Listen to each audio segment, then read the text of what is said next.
Okay, Good evening to all our audience and spectators. Thank you for joining us. We'd like to welcome you once again from People's School Talk Show. In today's talk show, we'll be discussing revolution and the international diplomacy, and we also will be talking about the 77th UN General Assembly, as well as the updates and the discussions related to Myanmar issues in the UN General Assembly, and what can Ambassador Jomoto give us some updates about the UNG, as well as what has been happening, and that also that for the recognition with that along with our Ambassador Jomoto, there also SAC also has been making efforts to put their representation in place. So what is the result of this credential challenge, and then that how can we get effective and efficient response, and what will the international community what the international community should do to support the people of Myanmar in our struggle for democracy. So we have invited Ambassador Jomoto, permanent representative to the United Nations of Myanmar, and we also have CDM Captain Thuta and CDM Captain Khin will be participating in today's talk show. And I'll be my name is Naung, and I'm a CDM soldier from the People's School who will be moderating today's session. And we also like to request all of you to join us on Zoom so that you can ask your questions properly. You can also feel free to use that comments on the Facebook live stream and other live stream pages to ask us questions as well. You can also join us on Zoom and then raise your hand to ask questions. Yes. So we have speakers present here, so we'll be starting the talk show right away. Ambassador Jomoto, good evening. Good evening, sir. So, good evening to you.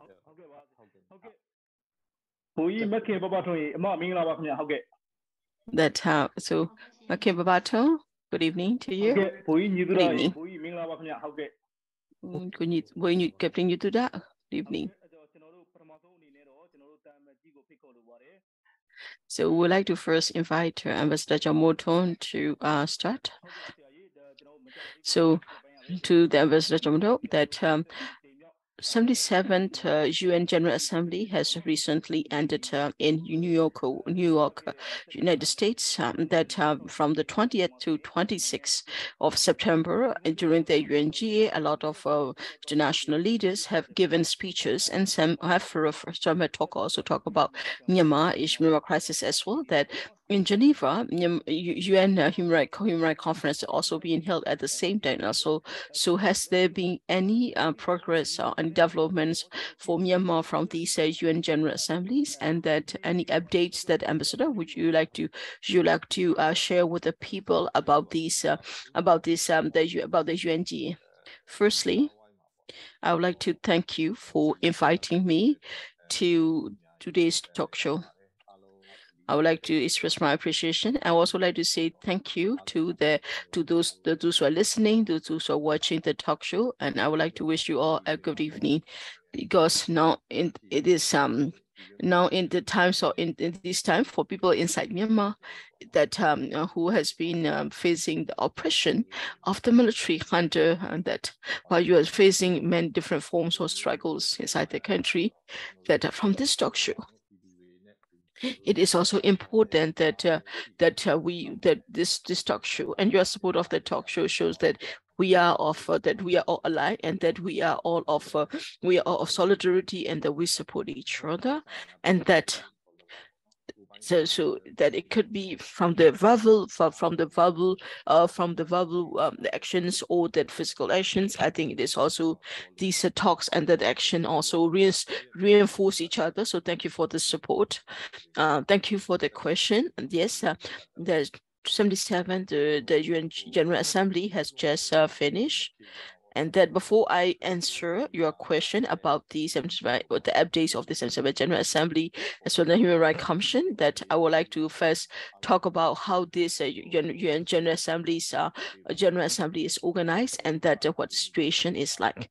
UN General Assembly that has just been held is the 77 as well. That on the 12th of September, that the 76th General Assembly has ended, and then the 77th General Assembly started on the 23rd of September. When the UNG is, as soon as UNG started on the first day, on the first day of the opening of the 77th UNG, they were organized that they won't elect the commission, and then after 1 or 2 days later, then there will be a general committee. The general committee would during that they will select the topics. The general committee will organize the topic as well, and then in September, and on the second Tuesday of the September it starts, and then once then start on the third of the Tuesdays, and there will be a policy. We call it the General Assembly. General Assembly, they call it the general debate. General debate is that most people know as a high-level meetings. It is that is one of the most important parts of the General Assembly as well. If you look at this 27 that as General Assembly, it is started on the 23rd, and then that according to the agenda, and then the agenda of the General Assembly was passed on from the 20th to 2026. We probably call it the high-level meetings, where the general debate where the UN would talk about the important policies related to the war. So that during the general session of the general debate, then international leaders, as well as on the government leaders, as well as the ministers from representing different countries, will discuss also will give speeches, and also will give will discuss about the war affairs as well. So that actually the 77th General Assembly has not ended yet, because it has just started. It just started. Only the high-level meeting has finished after the 26th. Then there was still under the UNGA, you have the plenary session. You also have the main committee. There are 6 of them. 6 main committees will continue working. They also have to give speeches in the general debate, and then according to that area, as said, then they should also give updates as well, and that in the updates we can also intervene as well. For example, like when we talk about the Myanmar issue, that there is a third committee, and the third committee that is on the social humanitarian, and then human rights as well. In the third committee, when we talk about social issues, human rights, and according to the agenda, according to the agenda, the UN special envoy will be submitting a report, and then they will do a briefing. So I think it will be on the 15th of October. On the 26th of October, we will also have the human rights. There will be a special report special reporter on the human rights, Mr. Thomas Sanger, will also give his report on the human rights situation in Myanmar. So in such platforms, a Myanmar issue will definitely be discussed. In the same way, there are also other committees where they will also discuss about Myanmar issue as well, and that for example, like security, and that security, for example, the first committee on the security, as well as on the elimination of weapons, and then economy and social affairs. That there will also be that committee about the social affair and the humanity and the human rights and humanitarian issues. And then fourthly is that they will talk about the important topic. On the fifth committee, they will talk about the budget and that international budget and international issues. On the sixth committee is talk about the legal affairs.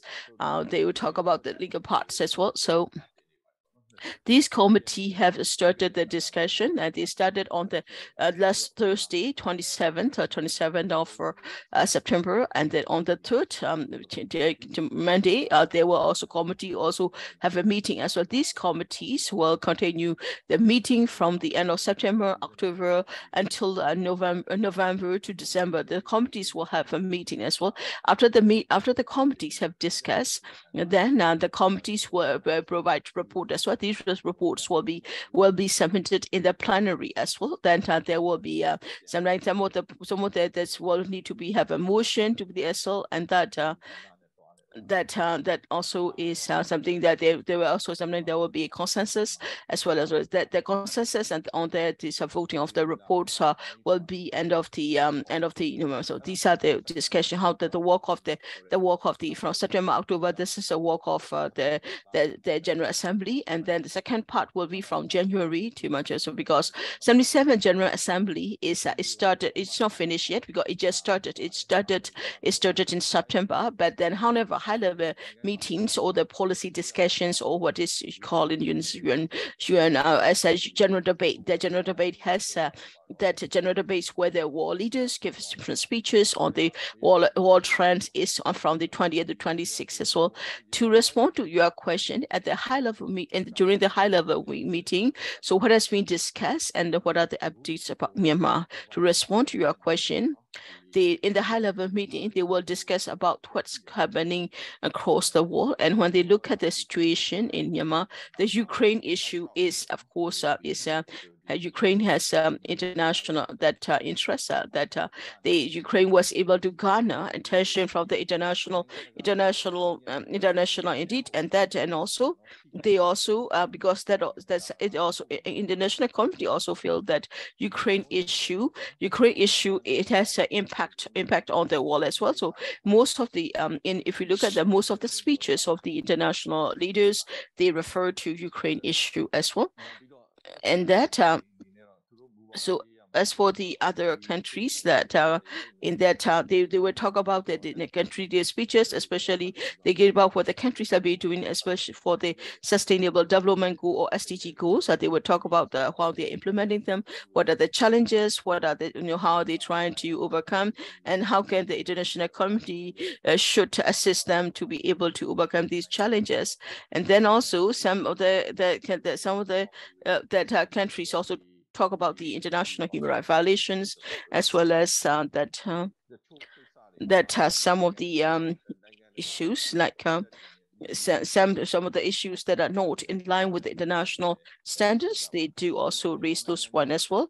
When it comes to Myanmar issue, that these some that they talk about that they talk about which is very lightly about Myanmar, like one of this country has like Myanmar, Syria, they are in a crisis situation, like there is some such light reference like that, and that some also talk about one or two sentences referring to Myanmar, and that the fact that they condemn the violations of Myanmar, or that they express their concern about the people of Myanmar as well. That there were also there were also leaders who have there were also leaders who also give clearly about talk about the Myanmar issue as well, and that also that found Malaysia that I think a lot of people have attention about the speech of the Malaysian Prime Minister as well, because and that also is that good there as well. That there are also that Malaysia has made a point that it's not only a Myanmar internal crisis, it also has impact on the stability as well, and that there is a need for an end game for the crisis for resolving the Myanmar issue. These speeches where they really talk about as well. I think personally I agree with what the Malaysian and the Prime Minister have speeches given, and that I think it is important that world leaders don't talk about the policy about the Myanmar, and that it is also that there will be important as well. That another is the East Timor, and the former president of the East Timor also gave a speech about as well, that And that also is something is good as well. That for the people of Myanmar, that the horse found of human rights violations, that as well as and that difficulty for the humanitarian assistance, that it is important that international community is not supporting, is not providing effective and efficient support is also is good as well. And that so to refer to that speech of the Malaysian Prime Minister, that Malaysian Prime Minister had told that it is quite they are quite that they are not that they are quite frustrated with the lack of action from the UN Security Council, and the UN Security Council should take action. It has made it very clear that that these are the very clear points about Myanmar as well, and that some of the ministers also talk about Myanmar, but some of them talk about like Thai, for example. When I talk about Myanmar issue is merely that Myanmar issue is merely an internal issue. But what is what is also said, what is also tragic is that the voice of the people, the will of the people, and that they don't that it seems that the way they have said that they are ignoring the will of the people and the voice of people. So it is quite tragic indeed. To an extent, we have been able to listen to about Myanmar. So I think it is for the international community that in the international platform, and that they were able to highlight that Myanmar people of Myanmar are not getting the assistance they should from the international community and about human violation as well. It's rather than from people from Myanmar saying that when you have a third party talking about the other countries talking about crisis of Myanmar, I think it also makes it more effective. It also carries the message more effectively as well. And that UN Human Rights Council that is Human Rights Council that is being held in the I think 77th session of a meeting is in Geneva. Is from the 12th of September as well. It will continue until 7th of October. For the Human Rights Council, you could consider as my weakness, as because in the meeting in Geneva, I haven't been following it. I haven't been following the session in Geneva, so I will not be able to share with you a lot about this. This is please say excuse me, but for the I think that in the Human Rights Council meetings, that there usually is that that often there is there will be the High Commissioner of the Human Rights.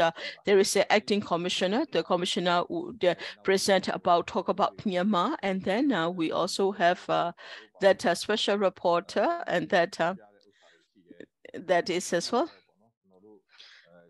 That has also the report presentation from the special reporter, and then we also have the thematic special reporters who also present their reports and findings as well. And then we also have WIWM, also that the mechanism the head of the WIWM also will present a report on this. Well, WIWM, I think if you look at the report, the presentation of the WIWM, you'll see that what happened recently in Layagong village, where a school was attacked by military with such an atrocity and brutality, where children were killed. WIWM have talk about it, presumably as a war crime. So that I think that these points will also be this one has been presented at the Human Rights Council as well, and like and during the General Assembly, and that during the time there is that while we are having the discussion at the human right, that when UNGA is happening and because of happening, that the condemnation or the statement about Myanmar, which reflect also the suffering of the people of Myanmar. So I think it also is to an extent is effective. They were able they haven't forgotten what is happening in Myanmar, and they continue still to to present about Myanmar as why if there is a question. But if we look at their speeches, if they look at their discussion points, however, it's not as effective as we want. You can also ask, like, do they meet our expectations? In my personal opinion, let me be very honest here. Yes, the speeches are there, the contribution are bad. There is no action. The action that although they are talking about it in the way we want, but the action is not there yet. The action is not the extent we want. We need to push hard push out so that there will not only be condemnation and statement, but also be action from the UN as well. So that's something we all will need to do. I'm also a civilian. I'm also a part of the part of the population. So we all need to continue working hard to support that as well. I'm sorry. I know that I've taken longer than 10 minutes, and sorry about that. Thank you for giving us a very comprehensive answer as well. So I think it also gives us better understanding as well, because now that we have listened to you and your explanations. So I think it also gives us have a better understanding of how the UNG works. And thank you for thank you for your answer. Now I would like to invite Captain Thuta and another fellow CDM soldier. Right now, the leader of the military junta has been isolated from the marginalized by the international community. So they seem to be, reaching out to Russia, and they sort of like playing that. That's a very, in a way, but if they are being treated as equals, at the same time that China seems to be our neighbor. China seems to be standing by the SAC, but they seem to be looking at the situation. They seem to be gauging the situation. So how important is, Russia and China's support to the SAC, and that how will this support look like in the future, in the long run? Thank you for your question. So Myanmar military and Russia have always been very close militarily. It's not new. There's been quite some time that they have been close to each other. At the same time, then there was also the Ukraine as well, and there have been and also that there also have been it also have impact also on the image diplomatically as well. That the Russia decision that those countries they need countries to show support to their Russian way of doing, or Russian actions as well, and that most countries also most countries are also have that are trying to tone down, undermine the influence of Russia, and that many countries are not using Russian currency, and that also means that Russia need country that would reinforce it as well, and that due to this need is that for Myanmar is a bit of a advantage for him, because in Myanmar Myanmar, and that he would not they are not, Russia is not that interested in Myanmar as well, and that in the last in 2021 also, I don't think Russia really didn't have any thing to do with that as well. But there is a military cooperation, so they have they stood by to protect him to an extent as well. That however in 2022 we are seeing a much of a closer relationship as engagement between Russia and SAC as well. But even in addition to the military collaboration, we also see more economic collaboration as well, like in some of the and some of the businesses and also in some areas that the military is even preparing to give security. They are preparing land concession to give to Russia as well. In addition, that they don't represent the Myanmar, but what the military is doing is the military is directly paying Russia or accepting the currency, and this is something they are doing. The military doesn't have a support from ASEAN, and that most ASEAN countries do not support them as well. So that they need they need a superpower country to support them as well. So that's why they are trying to engage with Russia as much as possible. That for him, it is important as well. But what will be the impacts of it? there is more tension from the international the community as well. Before that, SAC was talked about seen alone as a issue, Myanmar issue, but that and then what we'll also see is that what happened is that when the Myanmar getting close to the Russia, that other world countries will have to ask questions about the position of SAC. That also makes them more question about them as well, and recently that Myanmar want to attend the meeting that that he was the overwhelmingly praising Vladimir Putin, and then that kind of public actions is that shows that very clearly that the Russia reputation is going down, and the military is following Russia footsteps, and that is also not a good sign for either of them as well. For China has reduced military collaboration with the SAC. They have as for the economic activities, there are existing economic activities that they are continuing in Myanmar. Since Myanmar is a close neighbor to China seems to be in a way hedging their bets. They know that people in Myanmar they know that China, as if the Myanmar people get angry, they know that they will be the first to face it.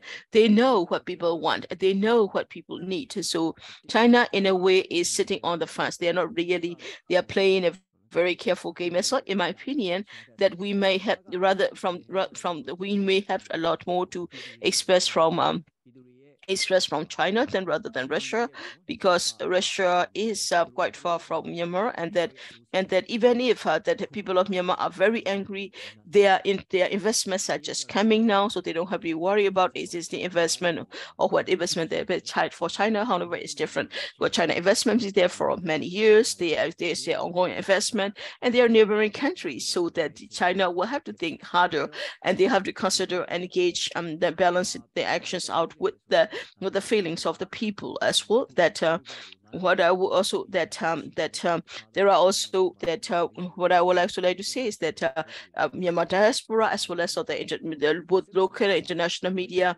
listen to our talk show. So my request to you is that military hunter is using the protection of superpower countries like Russia to endanger the people, especially that military system, the weapons and that weapons system, the ammunitions, and they bought from Russia. They are using it.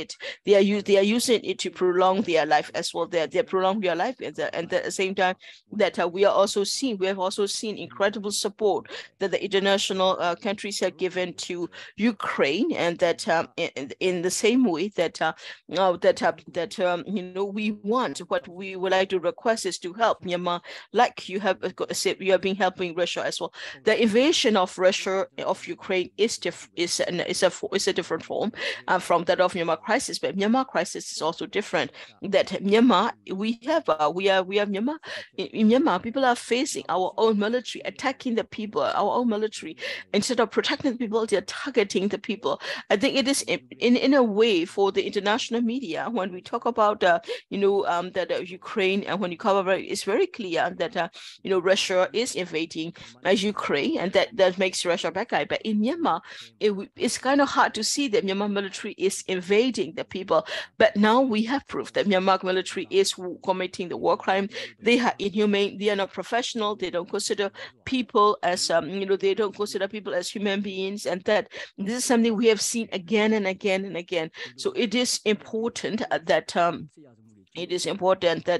that the military who is committing the war crimes against its own people, it is important for international community to highlight it. It is also important for to protect the people and the will of the people. And so that's what I would like to request international community to support us. Thank you, Konji Thuta, for the discussion.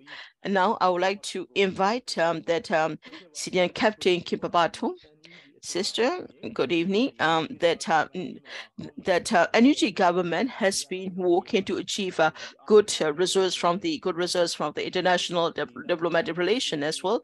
And as the ambassador have discussed before, that we are also seeing clear support for the NUG, and that we're also seeing encouragement to engage more with the NUG as well, and that we are also seeing that international community also seem to be looking more on the Myanmar issue as well, and that so that the question is that how do you see the position of the Myanmar in neighboring countries as well as the ASEAN countries, and what do you think will their position be in the long run as well?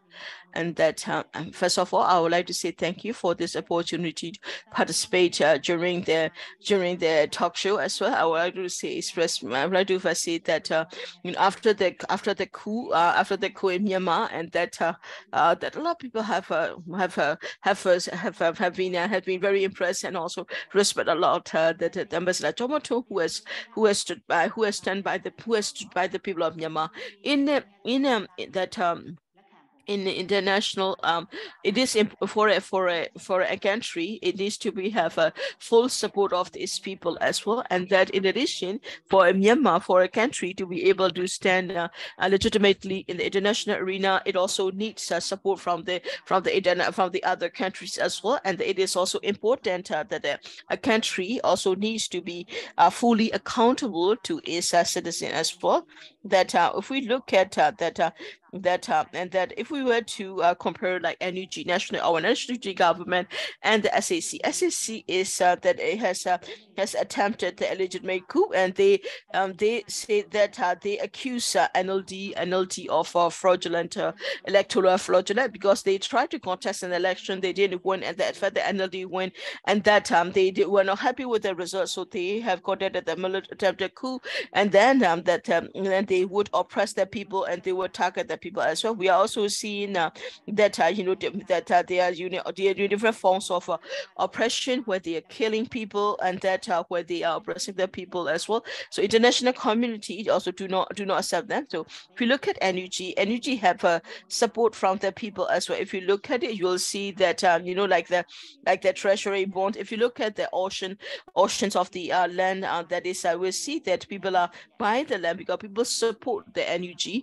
That in the nation, that if we look at it from the international community as well, you will see that that as well, and that there were also that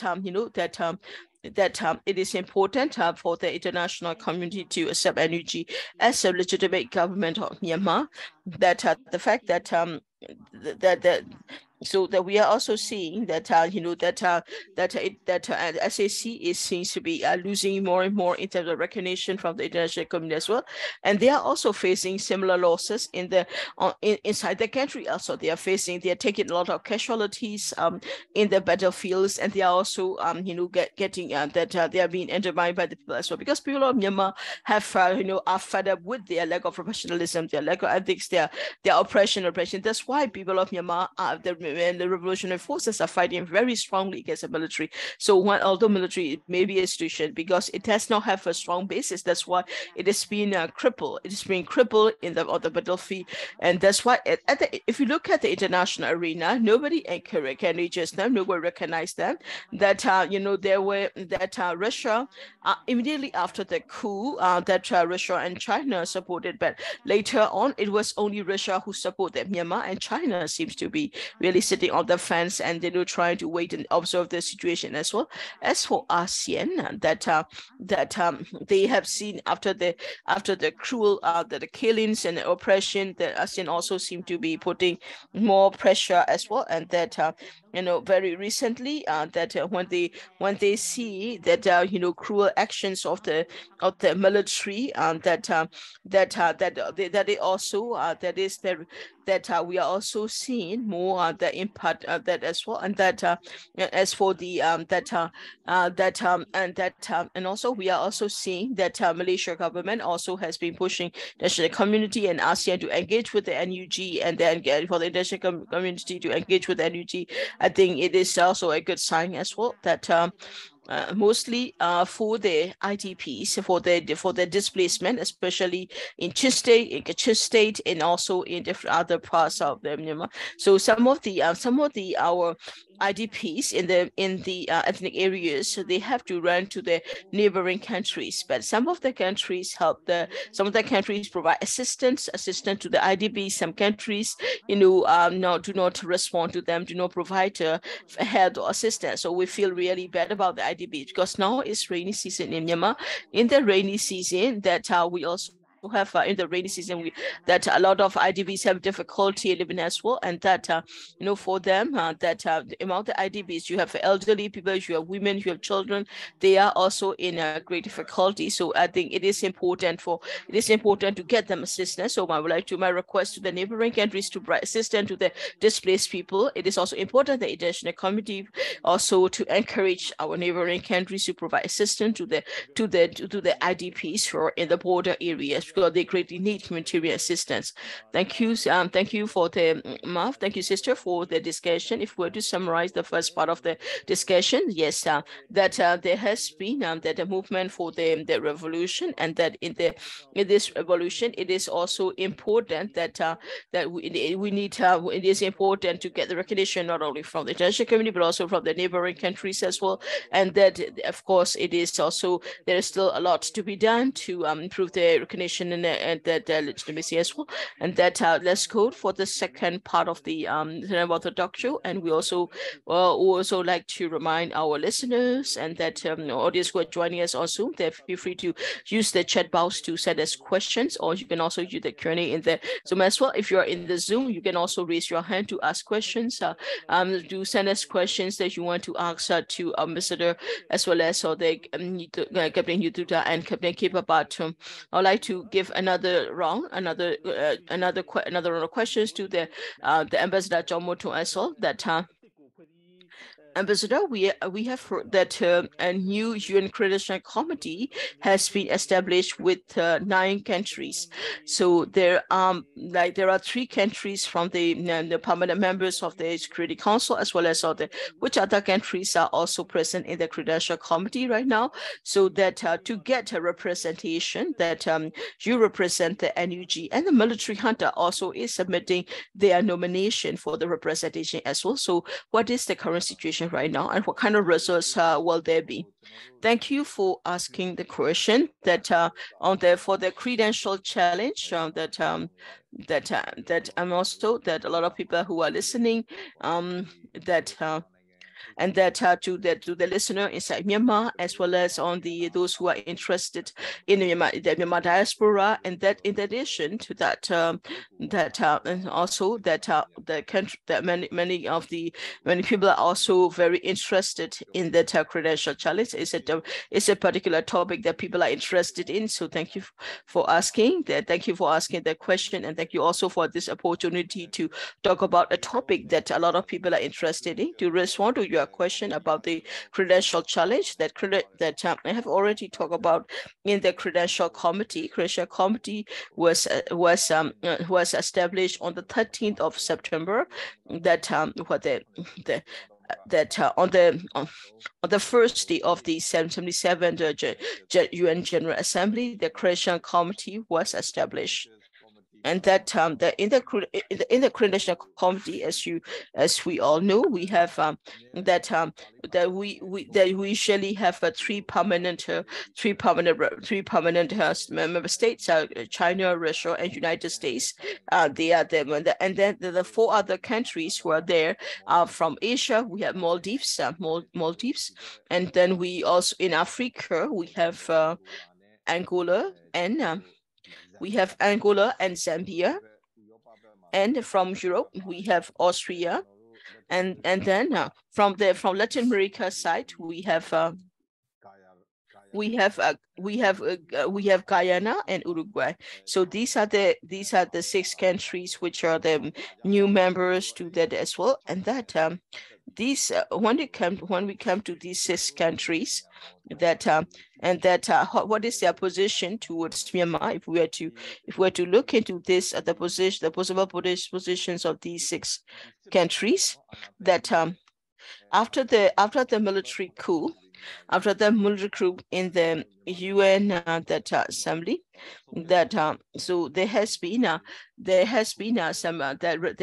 draft resolution in the UN, and that draft resolution, that when the draft resolution was decided, was where we have to that so that it was also decided at this that as well so in that if we look at the decisions of the member states who took the decision on the draft resolution, we can say that the countries who are in the credential committee, out of all the six countries who are in the credential committee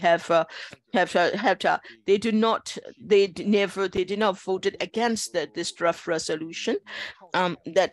If we look at the six countries that insist new members countries, for example, like Angola, that Angola has supported a resolution against Myanmar, and that for example, like Maldives, Maldives was that Maldives also supported this draft resolution as well. Austria also has supported and that voted for that revolution for the draft resolution. So Guyana also has supported as well. If we look at it, that Zambia, however, at that time Zambia was absent, so that if we look at the pattern of the vote of these countries, that these countries do not support support the coup, and that they encourage the democratic movement. So that's something we can consider, something we can conclude based on their voting. So I'm also forgot about Uruguay. Yes, Uruguay also, for example, like a country which has which has also have the support of that resolution about Myanmar. So these countries they do not support the coup, they support our democratic movement. So these are the most of the countries. So that's something we can do. However, for example, like Zambia, if we look at the way they have been speaking according to our engagement, what we learn is that Zambia also is they do not support. They condemn the coup, and that they support the democratic movement, and that so this is a country also is supporting such a democratic movement in their region as well. So that in Myanmar issue also as well, they will also look at the voice of the people and the position of people, that the kind of speech also they have made earlier as well. So if we look at the members of the Christian Committee, as we stated in the UN Charter, that these are the they support the people of Myanmar, so that in the crisis that we are in, I think these countries we can expect that they will listen to the voice of the people. They will also take into consideration that the will of the people as well. These were the countries who will try to listen to the voice. In addition to that, I believe that they will also stand by the people as well, because if we look at if you look at the result of if you look at the history of the credential committee last year, I would like to give you I would like to give an example from what happened last year, to also to give you about what is possible for this year as well. That last year, that the credential about this credential, that we had to apply for our credential, and the military hunter also apply for their credentials too. There was a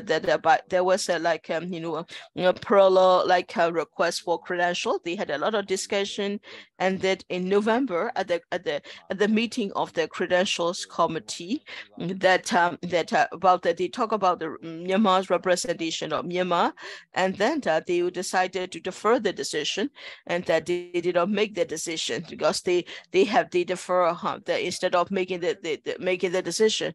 So that about this when we look at that decision, that according to if we make that decision, then the permanent representative was given the mandate to continue this. So last year, I have been for the 76th UN General Assembly. I have been representing Myanmar. I have been able to attend, and then to be able to give speeches on behalf of Myanmar. I will be able to represent Myanmar as well. And then when it comes to resolution, and that I was able to represent the people of Myanmar, and that I was also able to sponsor resolutions that will be in the benefit of people of Myanmar as well. And that we also be able to, I was also able to vote on behalf of the people of Myanmar last year as the existing permanent representative. And then at the same time, at the UN Security Council also, I was also able to talk about Myanmar related issues, for example, like that about the children in conflict, or that the protection of civilians. I was also able to give to be able, we're able to be part of the discussion about the accountability as well. And that was what I was able to do on the this is my discussion based on how I was able to participate in the 76th UNGA. For the 77th UN General Assembly, that we of course we also have submitted our credentials, and that SAC also has submitted their credential as well. In the current situation, the both party is applying for the credentials in this that both complete party has applied for the credential as well. So in this if we look at the decision that we already have experience about the decision of the credentials committee as well, and that this year that they can that we also, there is also the question that, well, the credential committee did the same like last year, that instead of making a decision, will they be deferring that right now, that we haven't heard that credential committee has started the discussion yet, but credential for members of the credential committee, they would they are now starting to meet to go through the credential as well. When they will be then there will be official meeting, and then they will also be at the plenary session. At the plenary session of the legislative session, their report will be submitted to validate their report as well. So right now in the situation, so how it will happen is kind of hard to say, and that we cannot say 100% this is what will happen, because credential committee hasn't discussed yet. But this is what happened. That is what happened last year, and this year, okay, it can also happen the same way. So we are not sure if will it be like last year, or will it be different this year. But what we can see is that they will not. One thing I can say for sure is that they will not accept the application for the credentials from the SAC, and that's also because of the interest of the people, and that because of the mobilization of the people as well. Because not just inside Myanmar as well, and that for the credential challenge, there has always been in the diaspora as well. There has been a lot of demonstrations as well, and that it has been, I would say that it was incredible that it was also the way that people have been moving for the as well, that inside the country, not only in major cities, we also see it in the real communities. So people from all walks of life have have gone out to demonstrate about their credential challenge as well. In the same way that people Myanmar diaspora in different countries, and in some of the countries that even with the they even have that foreigners they were it is they were organizing such demonstrations. So the voice of the people have been very clear about the credential challenge, about the representation of Myanmar, and that it is also making it very clear to the international community, so that if they knew that if the member states of the UN, if they respect or if they listen to the voice of the people, then for those members of the credential committee who listen to the voice of the people, they would comply with the will of the people. So I think that's what I believe. So, and regarding credential challenge, I would also like to say that so the Myanmar people inside the country and abroad for the strikes and demonstration they have organized, and that so that some of them that they did it online, they did online events, so they were also they had done so in different formats and different forms. I would like to say thank you. for their support and for the demonstration that they have organized. And that Christian challenge, the Christian challenge is also that important for our goal as well. As you all know, that we are working together in this revolution to end the military dictatorship and for restoration of democracy and for the release of all political prisoners, including our political leaders, and for the establishment of the federal democracy, that for us to achieve our goals and objectives, the crucial challenge is one of the steps. That if we can overcome this step, then that means that also has bring a closer to, that will bring us closer to the goal as well. That's why that based on this accreditation challenge, and that for that the demonstration, the strikes has been it also give us better for the more solidarity, and that that will also important for all of us to stand strong and stand in solidarity and unity for the way forward. So people are our focus. People are the first priority. It is important for all the people to work together in solidarity to achieve their goals. Only then we'll be successful. Thank you very much indeed. Thank you. Thank you, Ambassador, to that. Thank you also for a very full discussion and the comprehensive answer as well. And the points that you had made are the important for that these are information is something people also is wanting to know as well. And thank you for sharing that. Now I would like to invite that Captain Thuta, that right now in the Myanmar, that Myanmar Spring Revolution, to be able to have better effective response. What can the international community do? What should international community do as well? And and also that what one of the ways for this revolution to accelerate this revolution, and that strengthening the defection is strengthening the defection or defectors important. So is there a need for the support from the international community for the support of the to support the defectors? Can you also discuss on this? Thank you.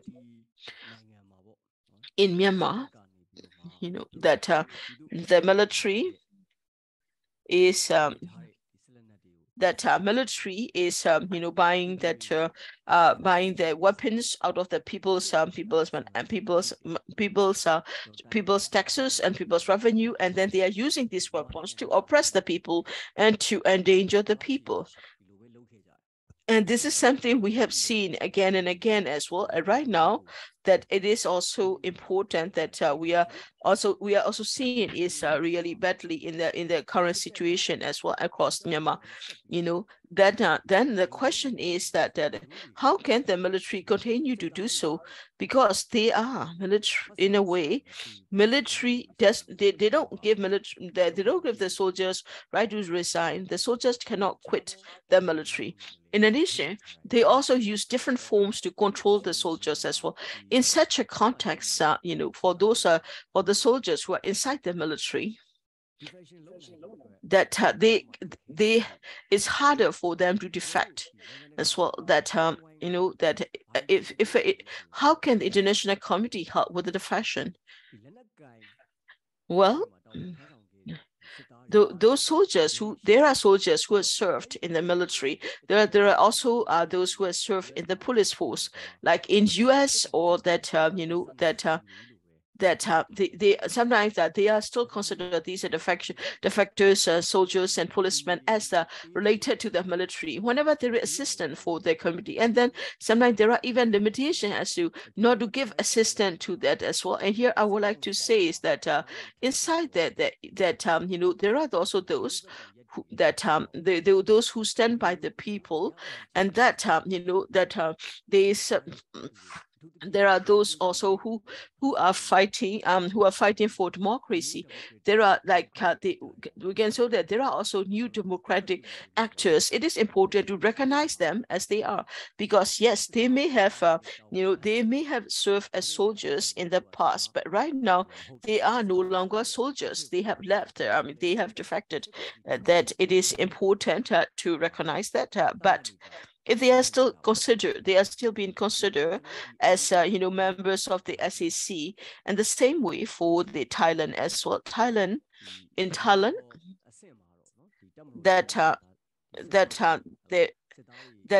Thailand so when it comes to the military issues, according to the international laws, they will say that they cannot provide assistance to the soldier according to the international law.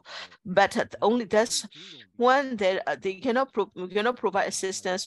Only those who have committed the crimes, war crimes as well. That we're not talking about deserters. We are not talking about so we are now talking about that there are soldiers who are defected because they can no longer take the oppression under their generals and that senior officials. So it's not like a normal situation. It is important for our neighboring countries to understand that as well. We're not talking about the defectors. If we listen to the voice of the people welcome the CDM soldiers, the CDM the members of the armed forces. They are seen as the people by the people of Myanmar. It is also important that international countries recognize as such as well that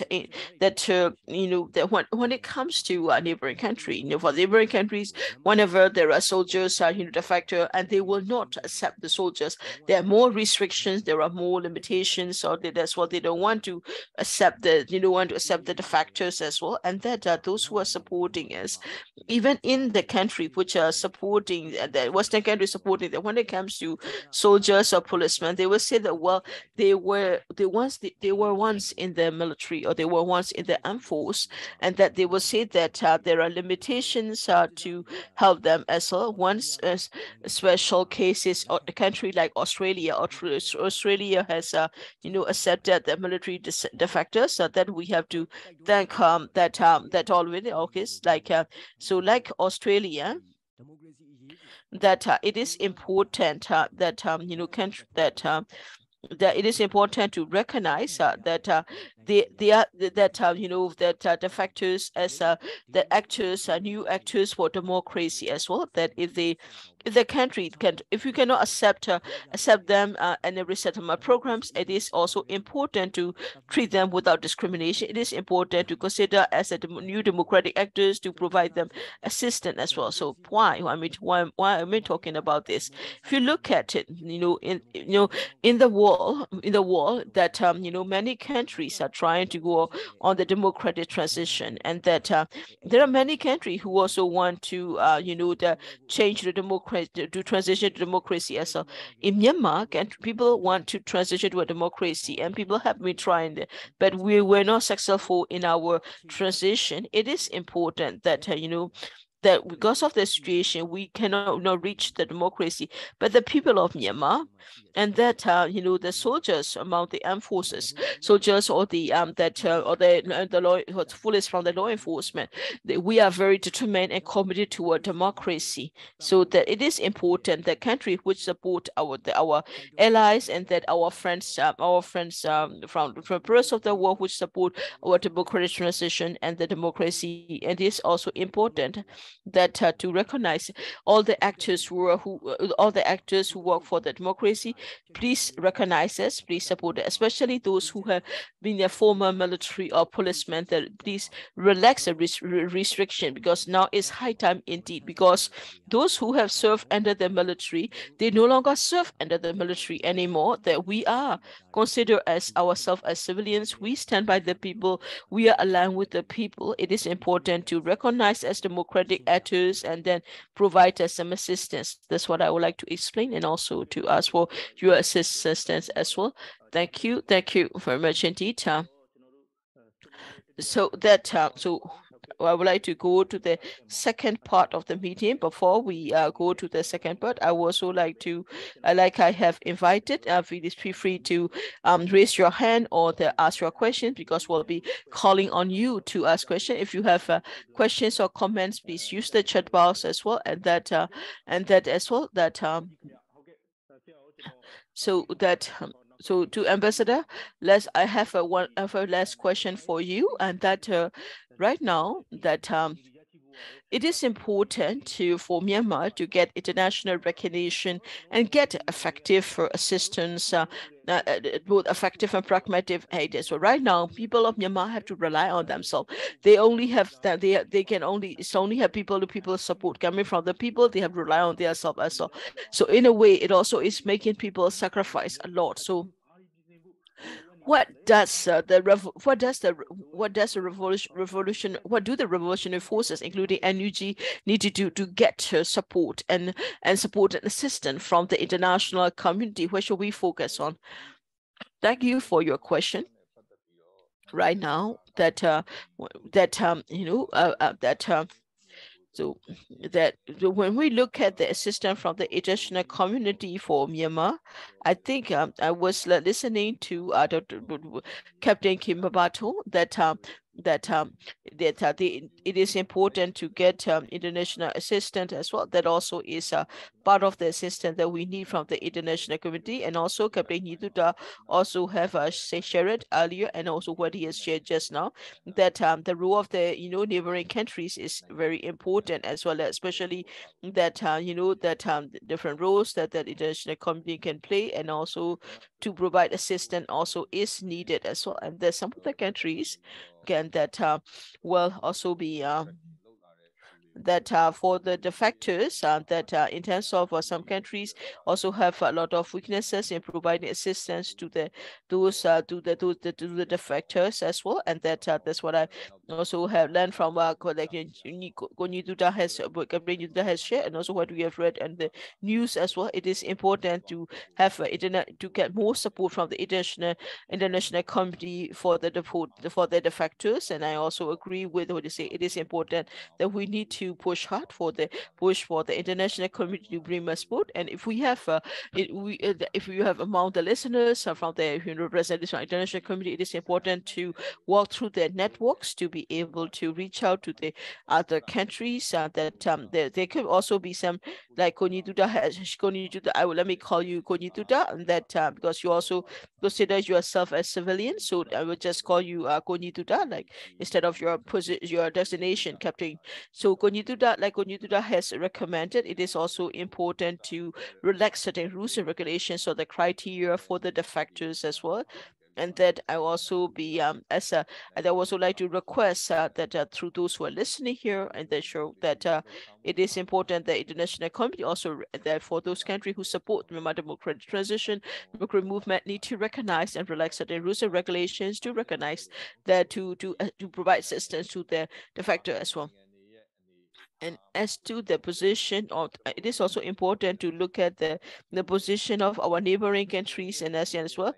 We often talk about the Ukraine, and that in the Ukraine that you have the neighboring countries are Russia and Belarus for Ukraine. If we look at it, when you look at the neighboring country apart from Russia and Belarus, and that if you look at it, other countries, they open the borders and they provide shelter, they provide temporary shelter, they provide food, and they provide necessary assistance. They welcome the war-torn people of Ukraine. So that I think for all the people of Myanmar, as well as I am also, we also want we also often we are frustrated to say that we want neighboring countries like Ukraine, that like Ukraine does have. So we often ask our neighboring countries to provide assistance as well. In such a case, when you have an armed conflict going on, it is important to look at it from that humanitarian perspective, to provide assistance to that as to those in need, like Ukraine and its neighboring country. The Ukraine neighboring country, it is important that Myanmar neighboring country also provide assistance, welcomes Myanmar displaced people, and then to provide assistance as well. And it is also important that the international community, no matter what we say, there are some assistance. We recognize that, and we thank for the assistance. But the assistance that we have given is that the assistance we receive is not to the extent of our need. So we need that it is important for us to push hard to be able to get what we need.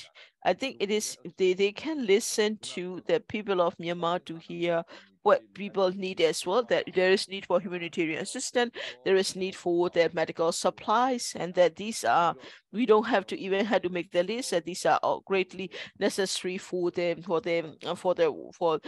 people of Myanmar, and that as well, that the military has targeted and bombarded killing innocent children, and that the fact that the fighter jets, using fighter jets and this kind of atrocity is simply horrendous. So it is important to international country also put a stop to such action as well. We have always asked for like no-fly zone as well, that for no-fly zone to happen, and I know that it is difficult to establish a no-fly zone, but that even if why we don't have a no-fly zone yet, it is important for the international community to find a way how they can support us, how they're trying to find ways that they can approach, they can help the people of Myanmar find ways to do that as well. That these fighter jets and these the helicopters, that it is important that they no longer kill more civilians, that they cannot that how that maybe there are ways for the people to defend themselves, or there are ways the community can support it so that people can be protected from these fighter jets as well as on these military helicopters. And UG has been consistently asking for such assistance, and people are also saying that it is important to reflect, it is important to listen to what people are saying, what people are asking for, and then to assist the people as well. I think last Friday on the 30th of September, that at the UNGA, like I said, in the committee meeting have started, so that so at the third meeting of the third committee, when we were talking about in the general discussion, on social development, one of the speeches was given, and that in the speech that we talk about the issue, that I also talk about I was able to teach to be assistant, that the people need assistance, and that then people are asking for assistance, and that the ask of the people assistance is very long, and that their voices for the assistance is very clear. It is important to listen to the people and to help them. I also has make a request in the social development committee meeting as well. The request we make, whatever we ask for, or the demands that we make, it is important to continue to make them. It is important to continue to push for them as well. It is also that I think we can also make such a demand by raising the voice of the people, and if we can through the demonstrations and process, it is also important that through the networks, that it is also important to through the network or through the NUG, you can also ask for the assistance to get effective, and that request as well. We are also making such requests. It is also important to continue asking for it as well. When we say the voice of the people, that it is also important that it is important to recognize the important role of the Myanmar diaspora as well, because international Myanmar in the international the arena, they use the existing networks to be able that through their existing contact, they are also reaching out to the respective governments in their countries of residence, and they are reaching out to those legislative as well as on their governments, that they are trying to raise the voice as well. I think that this is important, and also that they are doing a lot of lecture campaigns, and they are also doing it as well. Like it is important to that to be it is important that we'll be able, if we will do able to do more, I think that would be great. We also need to push hard to be able to to be raise more voice as well. That sometimes yes, there are also a lot of issues where we have been very frustrated because there has been a lot of voice of the people, and that they are not listening to us, and that and also if we look at the response as well, that we are frustrated by the limited response we have received. The frustration of the people from the international system is something very clear. But because we are frustrated, we cannot stop making them. We need to continue working. We need to continue to speak up, to speak louder until we receive the assistance that we need, until we receive the international intervention that we need. It is important for us to systematically continue and amplify our voice, because some organizations, for example, like organization like UN, they are intergovernmental organizations, so that the as a secretariat that they have a mandate. They have a they need to have mandate to be able to act. So for that, the different UN agencies will give them the mandate. It could be like Security Council, it could be UN Secretary, UN General Assembly. So it is important for them to make resolutions, to give mandates as well, and that it is important to have a legally binding. This can only be made by the Security Council. For the Security Council to be able to make such decisions, we need to put pressure on them, as especially that the decisions or the implementation is the implementation of the resolutions of the UN and the Human Rights Council are as moral obligations of the country, because to protect the right of the people, to protect the humanity, to protect the lives of the people. So it is important that all the countries have the moral obligation as well, that it is important to protect the people. That is something we will need to work hard to raise it as well.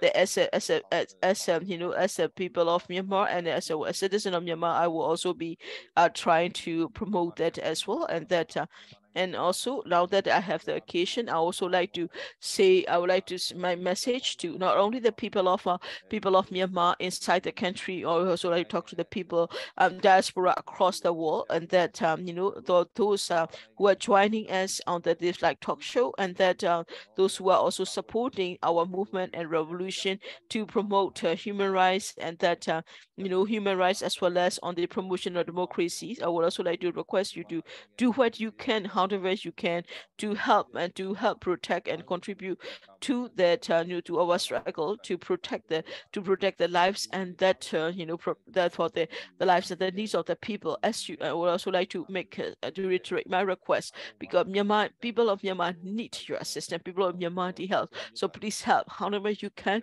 to contribute to the cause, to support the people of Myanmar in their difficult struggles against for democracy.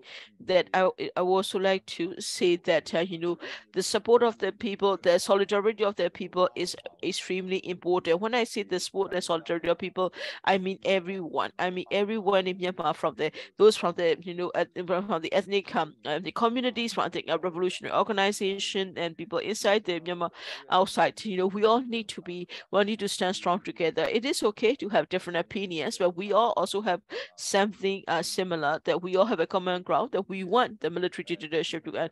We want the coup to end. So this is important for us to work together to be able to achieve our goal. It is important for us to maintain our solidarity.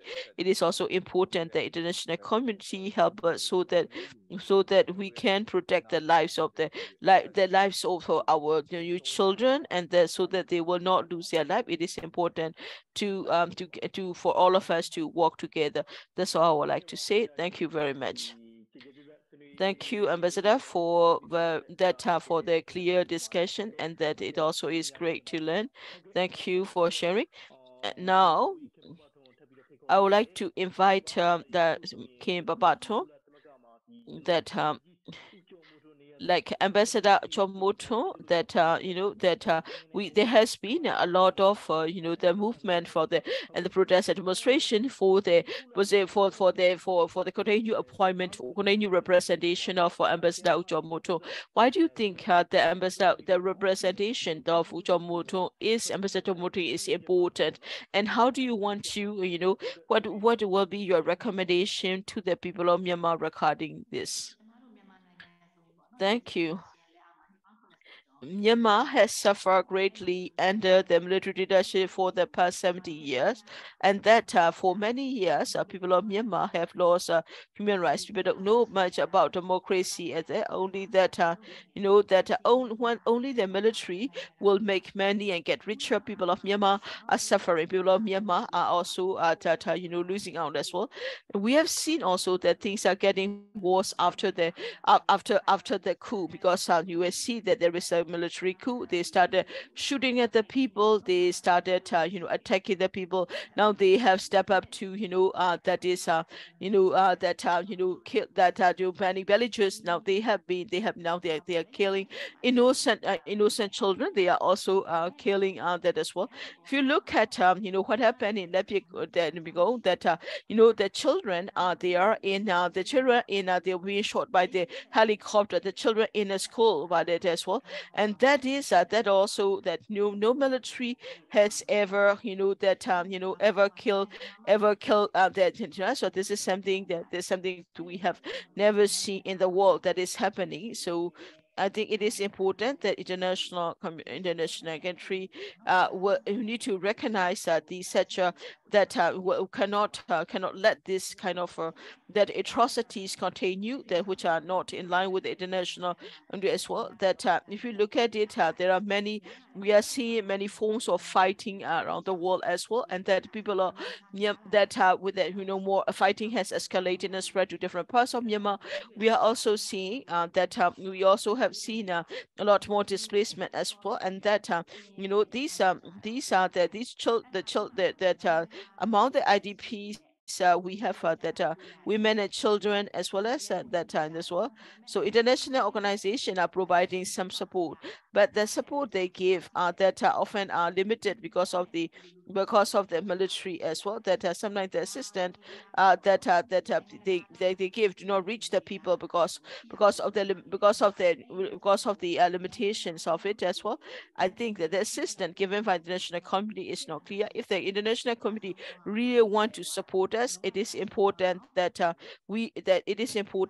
international community need to think about ways how they can provide assistance effectively to the people as well, and that people of Myanmar has suffer a lot as well, like when it comes to education or when it comes to health, or that that social services people need a lot, because people have suffered greatly under the military as well. If we were to compare it to the disaster Myanmar have faced, like Nugget cyclone, but at that time Myanmar suffered a lot, but we Myanmar received international assistance that even international, although international country help a lot, but because of the self-interest and the misinformation abuse, that the assistance did not reach the people as well. If you look at that with COVID-19, a lot of people have died needlessly because of the mismanagement of the military hunter. Because what they did was they would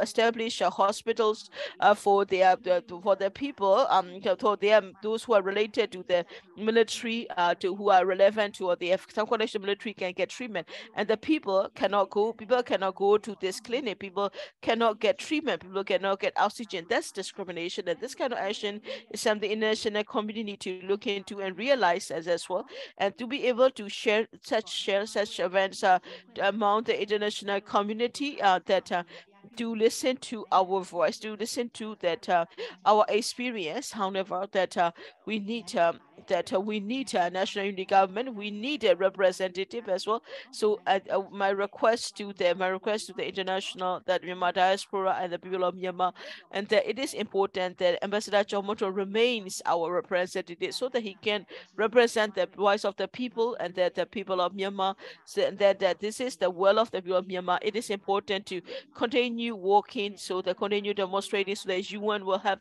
no choice but to listen to the will of the people as well. That that we Myanmar revolution is moving ahead, escalating, and that military also taking a lot of loss. It is important we remain strong, remain small, committed to the cause, because we need to continue fighting until the end of it. We need to remain strong and continue fighting till the end as well, and that that the people of Myanmar has been, the military has been targeting all the people of Myanmar from all walks of life. You have to know that it is important that we also remain strong, and we also, all of us, need to participate in the revolution, because the oppression the military is doing is against all of us. So it is important that all of us also join this struggle as well. Thank you, Magni, and thank you, Makim Baton, for your discussion as well. That I think we have a question in the chat box, so we also like to go into this as well, and that so before we go into that, we also have 3 hands raised as well, and that we also have received a question in the chat box to the ambassador. There is a question from the one of the well, the question is that the question is in English, so I will read the question for you. So the question is that for military defection. How do you see defection as the revolution has reached now? in an earlier People's Code talk show, you expressed your support for the military defection. So how do you see defection as a revolutionary strategy now? So, Ambassador, if you could answer this question. Shall I respond in Burmese? Okay. Please respond in Burmese for the people as well. We have simultaneous interpretation. Thank you. Thank you for the question.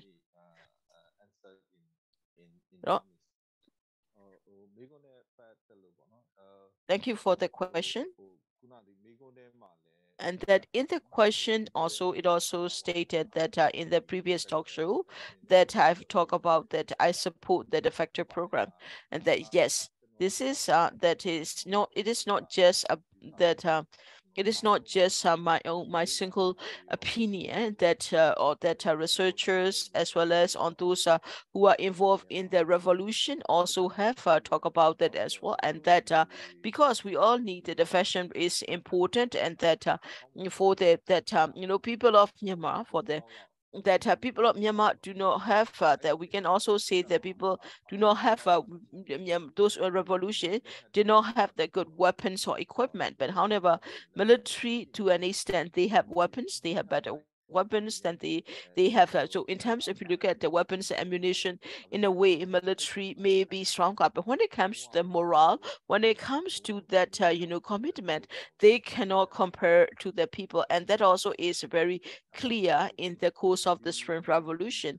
So that that's why that when we talk about that those who that the that when we talk about those from the soldiers from the military who support the democracy, the more they join the side of the people, that will also is that will bring us closer to our goal of an eradication of the military dictatorship and the establishment of federal democracy. It will become also more effective as well, and that so that's why defection and that's why defection, I would say, is very important. That in addition, as a that to use it as a strategy that will be that is already and that is a strategy of the national unity government as well, and that in these efforts, I think it is also important, like and and like others. Or it is important that or that those who are working in the NUG, and that and for the among those who are in the defectors, it is important also to work with each other to in a balanced way. I think it is this division, it can be division, I consider is very important for the revolution. The more defection there are, that there is also more impact on the revolution, and that's what I would say. And like Thuta has said earlier, that it is important that the international community also need to work for the protection, what the safety and security of the data to give protection to the defectors as well, and that it is also important the international community give more support to the defectors as well for their security, for their safety as well, and that that I would also like to encourage that if possible, that it is important that countries will support the defectors, and that according to their, I understand that countries will act according to the rules and regulations. It is also important to make it a more pragmatic way to us, more pragmatic support to the defectors. That of course this is something the international country has always been saying, but this is that is important, that it is important for us to know defection is an important program that we need to continue working on. In some of the issues that in some of the people, some of the points that the people of Myanmar, okay, is out of our reach. For example, for this one, we need those who want democracy, those who want to help Myanmar, those who are especially I think it is important for the that non-Myanmar, that non-Myanmar diaspora and the people. It is important to raise this issue with your government. If you are in a country, it is also important to raise this point to help the people of Myanmar through your parliamentarian, through your government. So this way, that will be able to the more factors there will also be less impact on the people of Myanmar as well. So that's a message I would like to give. Thank you, and that I also like to ask Thuta to add to the discussion. Thuta, that about the defection strategy is somebody who also is work on the defection strategy also. So we are that. So I would also like to ask a question: how do you see this as an important strategy of the revolution? Could you do that? You also can you also respond to the question? Thank you. Thank you for the question. In countries, that we have as a citizen, you have the duties as well. When as a human being, that we all have this to be that we all have been taught by our society to become a good citizen, to be a good person, to be a good human being. But when you are in the military, and that all these learnings have disappear because sometimes you are being oppressed and then brainwashed into things. You say that, do you want to be a good citizen? Do you want to be a good soldier? And then we have no choice. You have to be a good soldier. A good soldier doesn't mean a professional soldier, but a soldier means a soldier that protects the interests of the military hunter. That's the kind of soldier they want. That's how they train us to be. That's how they push us to be. In other words, that's in a way we can call it as a new form of modern slavery. This is more slavery that as a citizen of Myanmar, we are born in this country, and that that we don't know about what is happening inside the military, and yet we join the army. Once we are there, we cannot leave. We can no longer leave. We are not allowed to leave freely, and that the way that's how they will oppress our rights, our human rights as well, and that for the population of Myanmar, for the people of Myanmar, and for the soldiers, they want to be good citizens. They want Myanmar to be a democratic country. So it's very clear.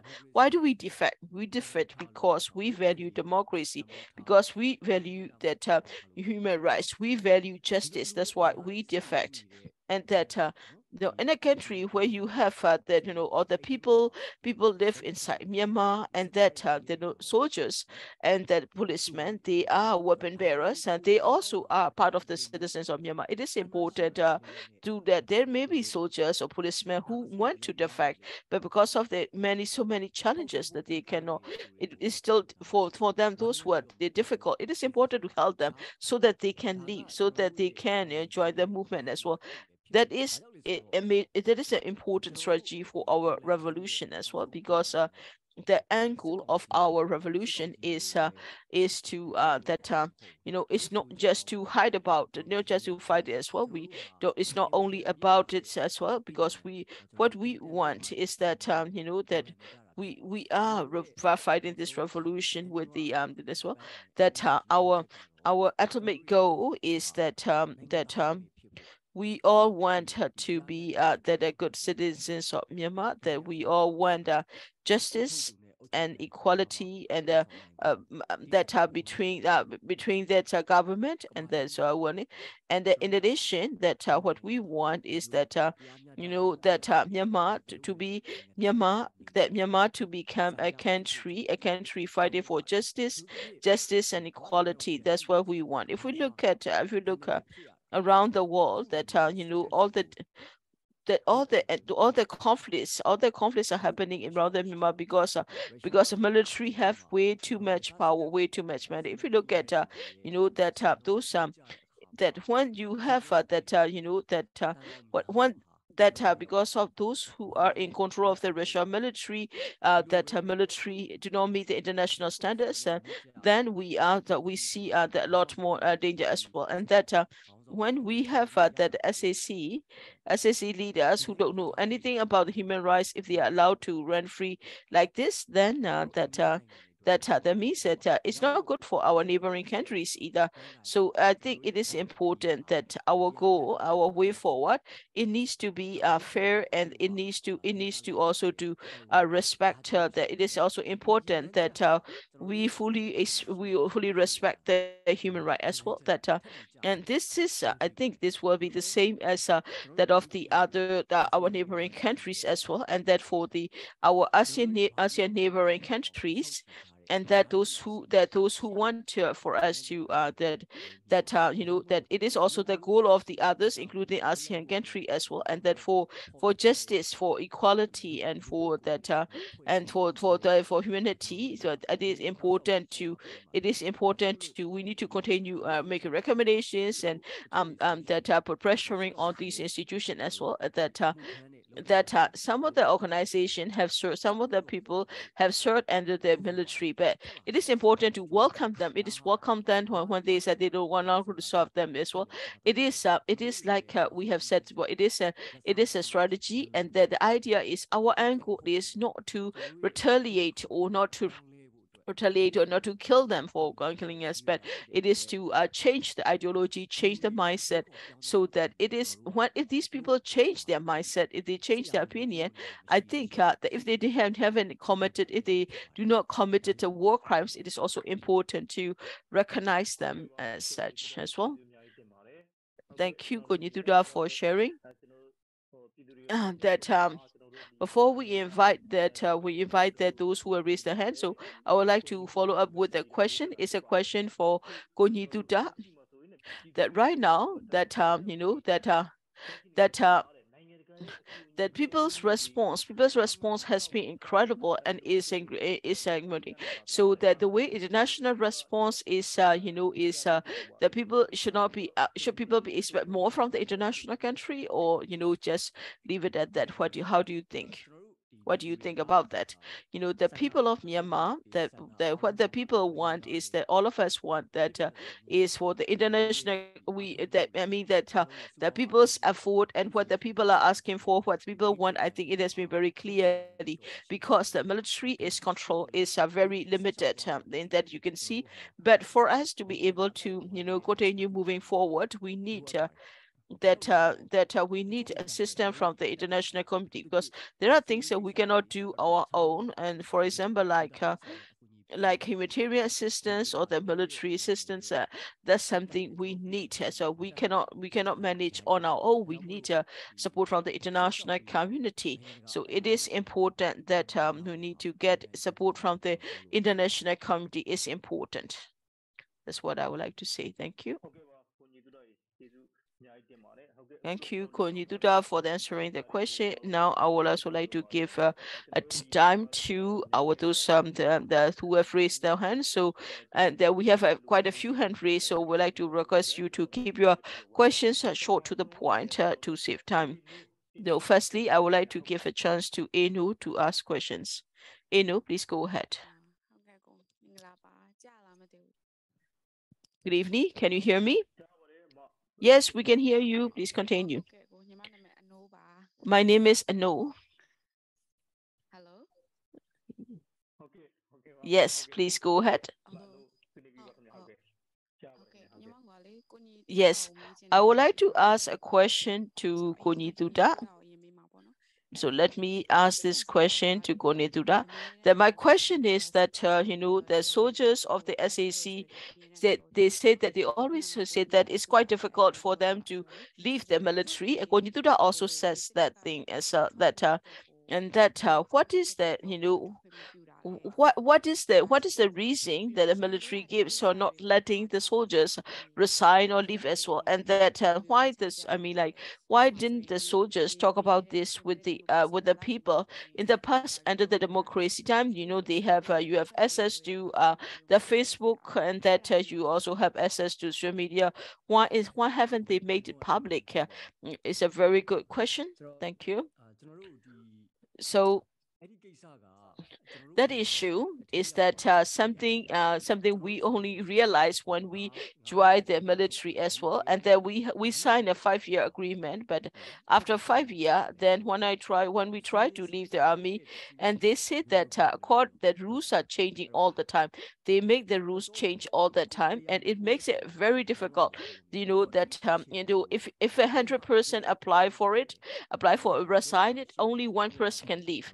There's some people did talk about it as well. So like about the time there were times during when they were recruitment of the child soldiers, there were those who were able to leave. That with the support of ILU, they were able to speak about. But if you're in service, you cannot talk about it. If you're in service, if you leave like that, and there are a lot of impacts on you as a person. So we are that only one will be able to leave the shadow of the military. There are many forms of human rights violations, and why are not people speaking about such violations? Because there are military rules and regulations that if you speak out, then they will say that it damages the reputation of the institution. There is also the issue of the brainwash that you are the military, and that that you are patriotic. If you the service that they say they changed the law, and they say that your service will be unlimited as well. Firstly, your initial contract is only for 5 years, and they will say that they also made stipulation that you have to continue serving if necessary. That even if you are a veteran, even if you have retired, then you could be within the next 5 years, you could be called on to provide services.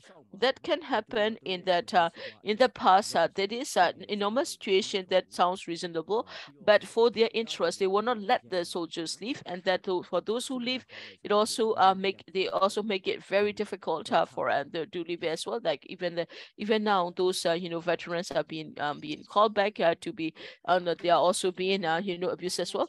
A second question I would like to ask Ambassador, as so I have prepared 3 questions, so I would like to ask next question to Ambassador. So because of the time, can you ask next one more question? Only just one question, please. Yes, I will ask my last question. So recently, that something that really had disturbed a lot is what happened in Layako. So Layako incident has been that in the media, and also the revolutionary phrases. Also, there were a lot of interviews about it as well, and that as those who talk about the eyewitnesses as well, what about their security? What has been provided as a there has been a lot of witnesses as well. That my question is on what the NUG government is doing to provide protection to the witnesses of the Layako incident. Thank you for the question. I think that maybe the ambassador could give us some response to this question. Thank you for that question. For the Layako incidents, that's something we all have to be take care of, because it also is quite a traumatic experience as well.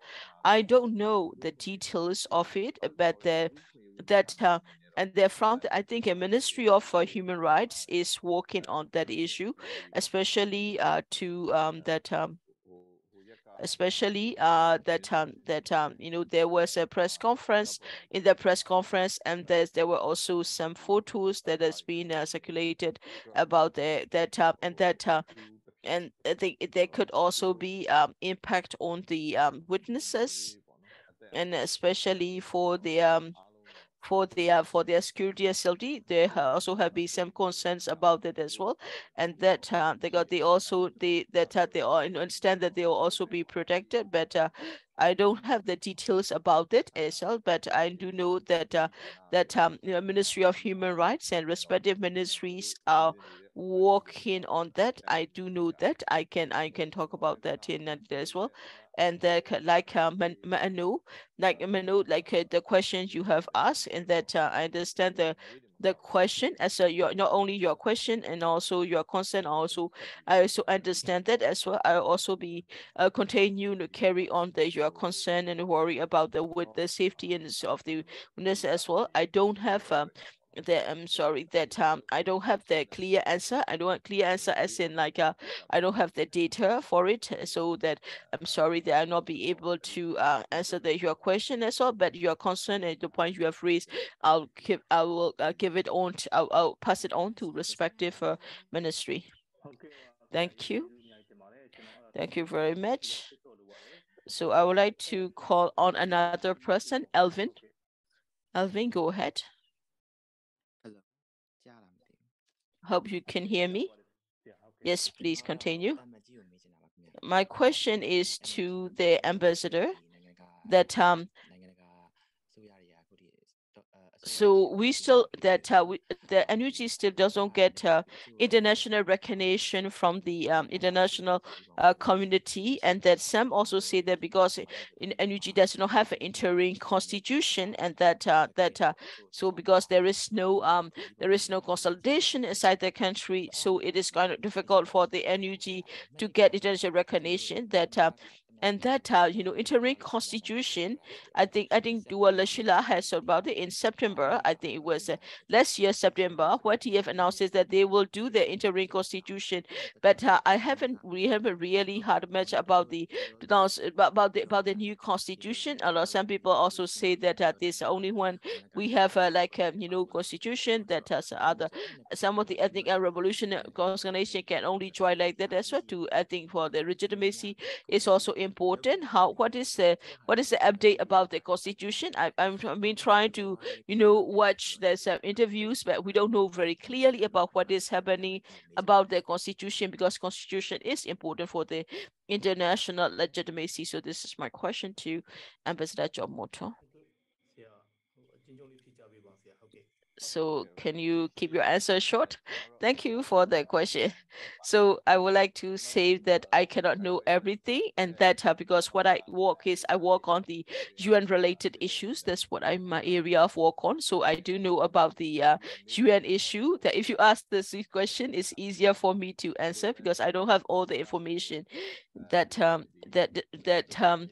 that I think for when it comes to recognition, yes, I would like to give you a as a short answer that that often it is it depends on the policy, and it also depends on the politics, the political world. It also depends on the political world of the countries about the recognition, because that like for example, like Venezuela, that if we look at the case of Venezuela, that that Bolivarian government, that some of that especially US and that other countries was recognized by US and many other countries, but that said that about the constitution, that they don't have the kind of constitution, but because of their national interests, and that and also the impact on their country, that they will often the country choose the way with the least impact on their country as well. And that's why they have recognized that in Myanmar, we're not saying that this will happen. If that happen, that will happen. My personal opinion is that I think it's more of a speculation. If we do this, we'll do that. We can do that. We will get this. I don't think a country. I don't think no country will also make the same demand as well.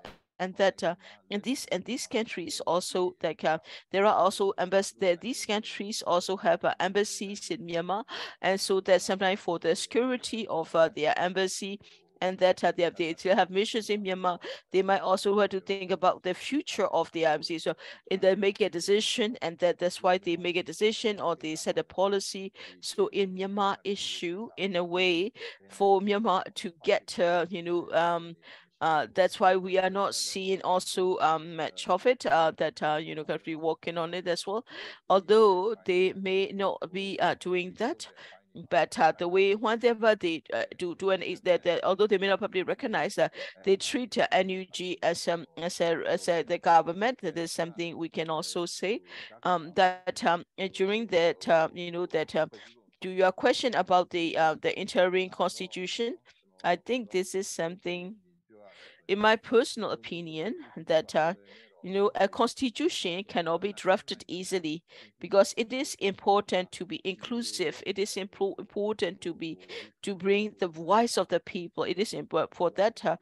It will take some time. That's something I can say, that and those who are in these constitutional discussions, that if you are doing that, I think you have to be from the different organizations, so that that you have different organizations have to work together.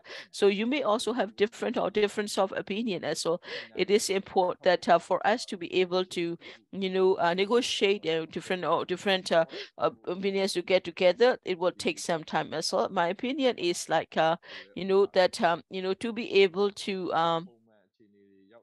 be able to produce a constitution when we are back to the normal situation, and then when we can listen to the voice of the people, and then the information hasn't been carried out, the information has not released much, is because that if there is a situation for us to to be able to, when we can that get the opinion of the people, that could happen.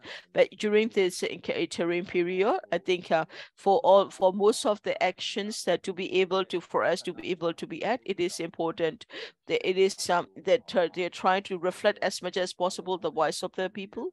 However, it can also be to be able to get the opinion for all of us to agree on a particular topic, and then it will also take some time as well. And like I said before, that as I don't know everything, that what is happening, where those who are actually involved in the discussion, they will know better. But I am not part of this.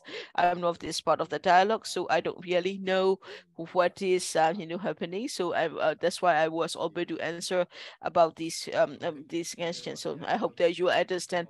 Thank you very much as well. So there are also a lot of people who have raised their hand as well. So Internal University Council, I would like to give you a chance to ask question. Thank you. Hope you can hear me. Yes, we can hear you. Please go ahead. I would like to ask a question to Ambassador. In the Security Council, that whenever we raise a resolution, resolution about Myanmar, that it's always U.S. and it's always no, China and Russia always oppose it as well. That how can we persuade China to support it? China is a neighboring country to us, and that Russia, let's set aside Russia, but how can we convince China to support the people of Myanmar? My second question is about India as well, because India, that if we look at in the news media, they are providing, in the news media we see that that India government doesn't speak about what is happening in Myanmar, and that they are also providing as well. That I'm sure anything apart from your confidential issue, what do you think is that the position of India towards Myanmar, and what do you how do you see that, how do you engage with the Indian permanent representative to UN as well, and that if the Security Council cannot make a decision, in that case in the UN General Assembly, that can we that for Myanmar issue, can Myanmar issue could be discussed as a topic in the UN General Assembly? My second question is to the Captain Thuta, that in the CDM, the energy has that we heard that there has been a law to take action against the CDM from the civil service. For the military, However, for example, like so how will you take action against captains and majors who are non-CDM?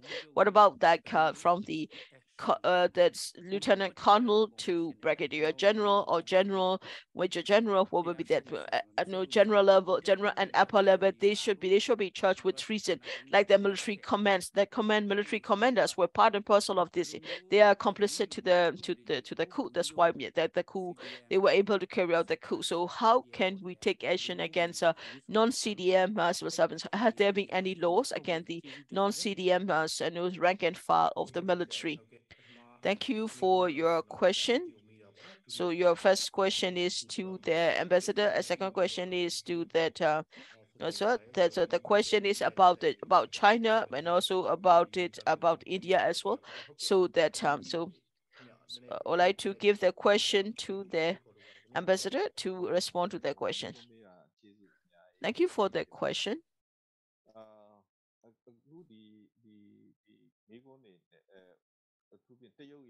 So the question about the role of China as well as on the what's happening at the Security Council, but Security Council when it comes to Myanmar issue, and that if we look at on the Security Council, Myanmar has first started showing up in the 2006 and then 2007.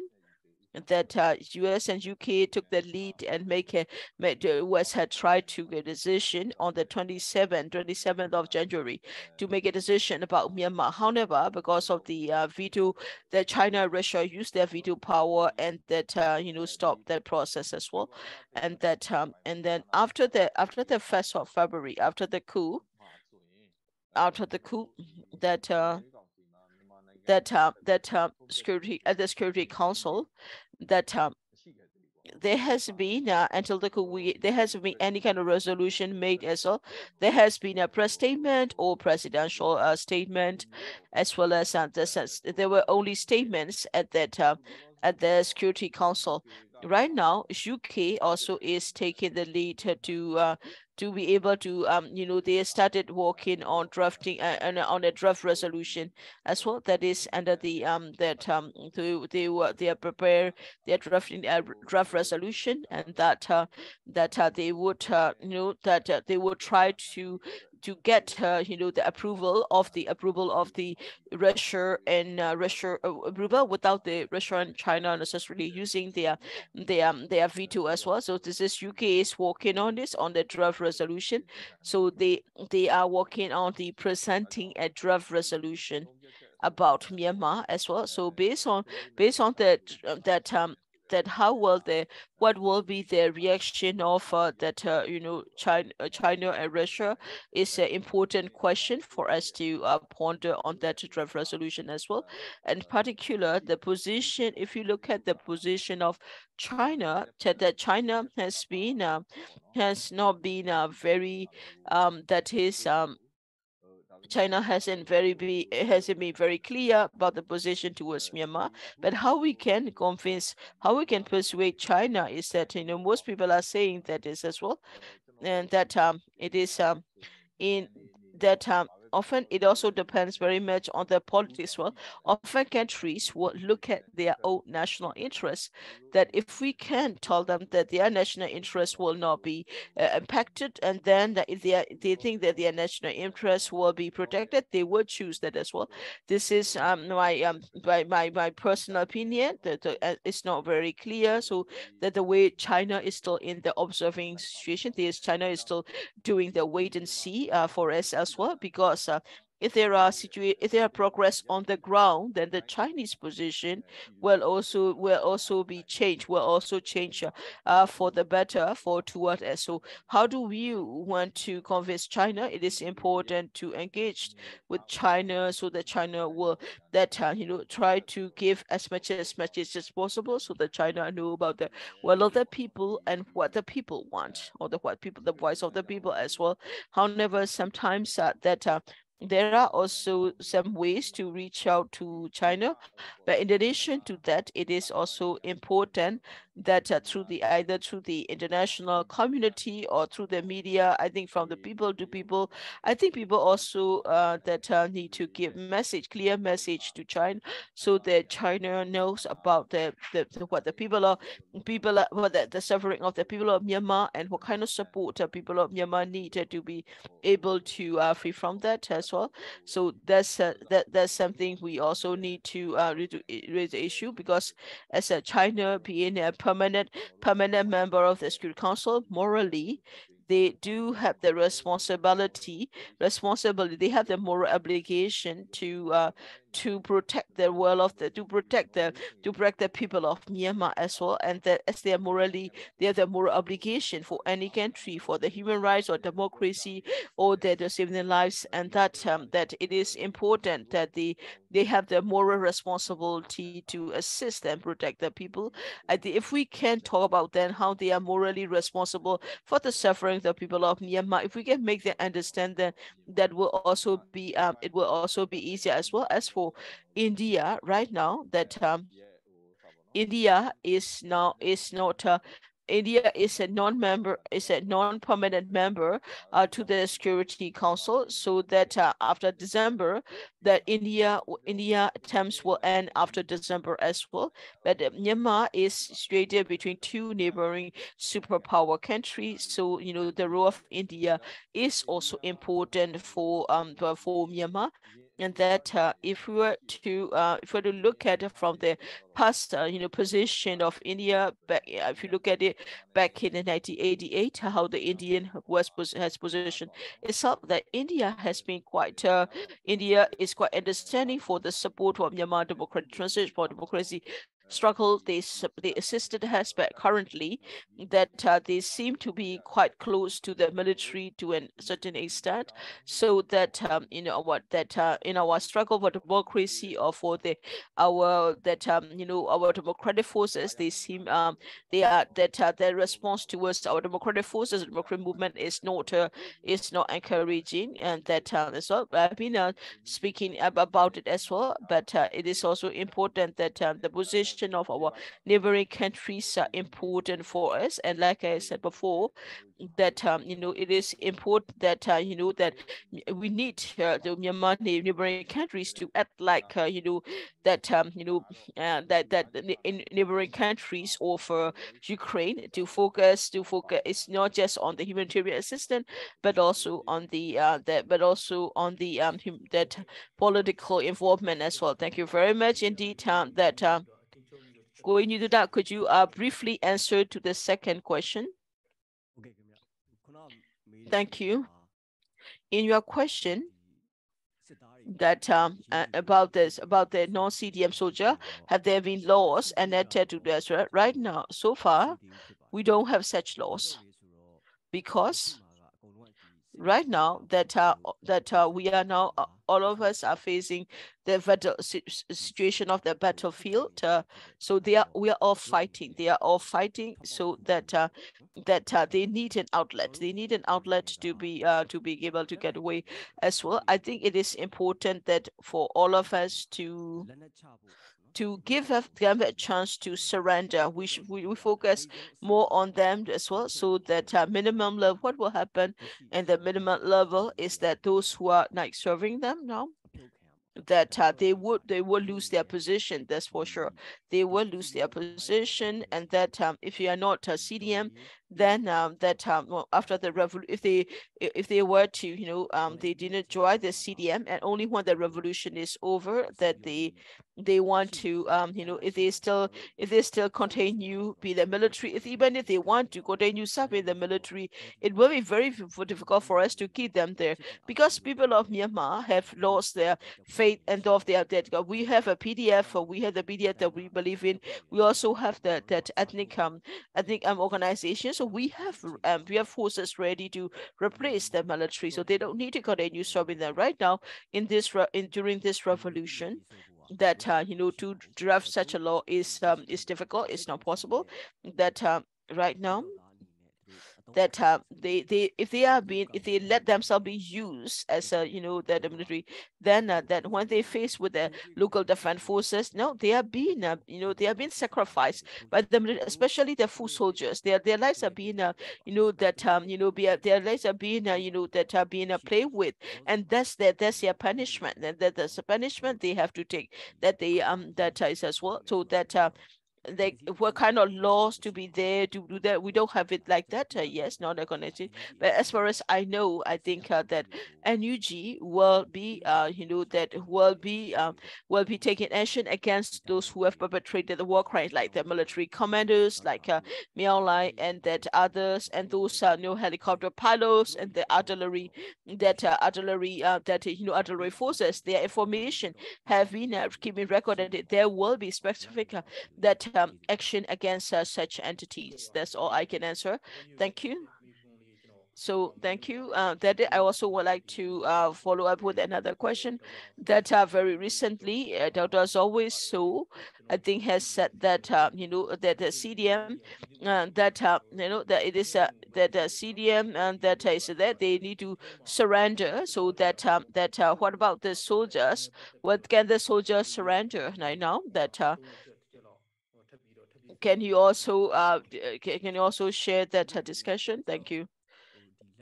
Yes, for those that soldiers and police and that CDM, so should the CDM stop or not? That I think that the national unity government also have that have met with the have also have met with the CDM must do talk about it as well. We also have this raise a certain issue as well. As far as I know, this policy is that this policy this policy against the non-CDMers does not cover the soldiers or policemen. That could happen as well.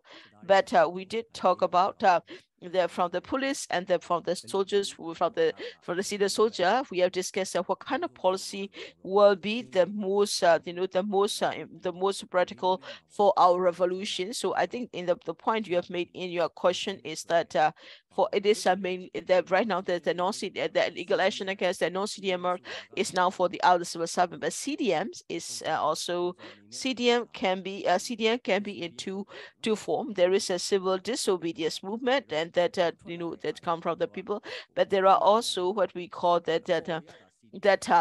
sometimes they call it as a CDM, but they are not a CDMs, and they are just they could surrender, and they could also defect, or they could also be simply that stop fighting. Also, they could. So in a way, it could also be difficult for us to identify the other people as CDM as well. They're based on our emotion because they are not CDM. They just surrender, or they just know that anymore that if they so we do also already have the policy that those who surrender, they will be welcome, because among the civil servants, among those weapon bearer civil servants, and that they are being used as the forces. Well, they are being used. They are being a center of the military, the hand mechanism. We cannot stop them from joining the CDM. We cannot stop them from from surrender. If we do that, and then that will also mean that more laws for us. So that it is important to understand that yes, it's less about accepting them as CDMs or not, and that if the members of the SAC were to give up weapons, it is important to accept them. That's all I can answer on to this question. Thank you very much. Thank you. So we are also running late, and that also I will also be. So we will answer to the last two questions, and then we will end this question as well. That I think the two questions are for ambassadors. So I will read these two questions at the same time, so you can also give a short answer. The first question is that ambassador, that is in the first question in the chat box, said that there are a lot of diplomats and that from the missions that who have not joined the CDM movement, but they are supporting the military. What kind of action will there be against them for that? those diplomats who did not join the CDM movement, what kind of action were taken? Second question also is addressed also to the ambassador in the UN, and so in the credential challenge, we have both credential applications from the Myanmar, from NUG side as well as from SAC side. If the credential committee were to deny both application, what will happen? How do you see your with how will you be working on it as well? And the first question is on that CDM non-CDM diplomat. Second question is based on the findings of the credential committee. Then if that doesn't go the way we want, what will you do? Thank you for the question. And then we are also, time is also really late, so I will try to keep the questions as short possible. That as for the Myanmar diplomats I think that we all respect human rights, and that we all respect human rights. So for us, I think it is also important that a person have a right to decision making. We all need to respect the person right to decision making as well, and that because this person is making a decision based on their position and based on their commitment. So I think it is also important to recognize that they have their right to make a decision. But however, it is also important to see the way that people are losing their lives every day. People are being tortured, people are being oppressed, especially like children and youth are being targeted by the military, that their lives have been lost, and that in this revolution that women have been part of this revolution, the children have been doing it. That it is it is something you cannot just stand aside and let it be. It is important to look at the moral that they should be ashamed of themselves for not joining the movement, and for us that military will that there are Myanmar embassies and Myanmar missions who are continuing to give the propaganda of the military, and that the fact that they in a way they are also complicit to the suffering of the people, and that people losing their assets and also life as well. It is important their decision, it is their own decision, but when we look at the impact on the people, the lives and that livelihood and assets as a people of Myanmar, they should have the mindset, they should have the awareness to help the protect the other the people as well, and it is something they should also know about that as well. That at the same time that it is also important that Myanmar diaspora also need to understand that the embassies and that missions that are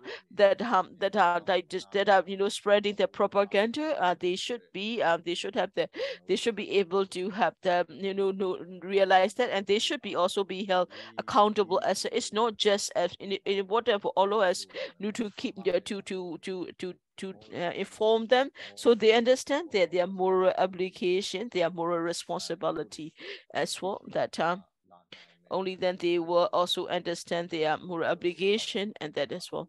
So because it is I think they are my colleagues as well. They are colleagues, but it is also important that they be aware about it, and they also need to stand by the people. That's what I would like to suggest, and that's what I would like to answer to the second question, and that for the UN, and that and the UN, and that if a UN will not take both from the both side, and that is something. This question is no, I would say I will try to I will try to answer your question from the positive perspective, because if it's that we cannot let this if happen, because this is extremely important for the people of Myanmar, for the well of the people, that because it is important that there is no such if. It is important that we make sure that that people desire, people voice should be able to continue, that it is important, because we need the support of the people to be able to do that, and then that so that in the UN arena, that also the people's voice continue to be reflected through the permanent representation as well. As personally, I always what I always try to do is I'm also and like I always said, I am a member of I'm also the part of the people, so that as a people, as a citizen, as part of the revolution, doesn't matter which role I am, it doesn't matter which role which destination I have, because I will continue to be to support this revolution to achieve the goal of the revolution, and that I will continue to stand with the people of Myanmar, and that it is important that it is. That's why we are saying that the main point is that people, we stand by the people, and that people are the main. So that's why I'm saying that that we stand for the people, we work for the people. It is important for the people to remain strong to the movement. It's important to hold on tightly to this revolution, and that to hold on your hand as well. It is important that we all have the same goal of eradication of the military dictatorship and building of that we have the common goal of ending the military dictatorship, of building a federal democracy union. It is important that all the people stand together, stand strongly for that, as well, that through this that we hope that we'll be able to continue and move forward with this revolution. Would like to encourage and urge on for your solutions. So thank you thank you for answering the question. That we will be ending our talk show here as well. Before we end, and then one of that people have also have recommended that as well, and that so that there was a comment to recommendation for the Thuta as well, that it is the recommendation is that it is important for the to have to be determined in the revolution to be having any person.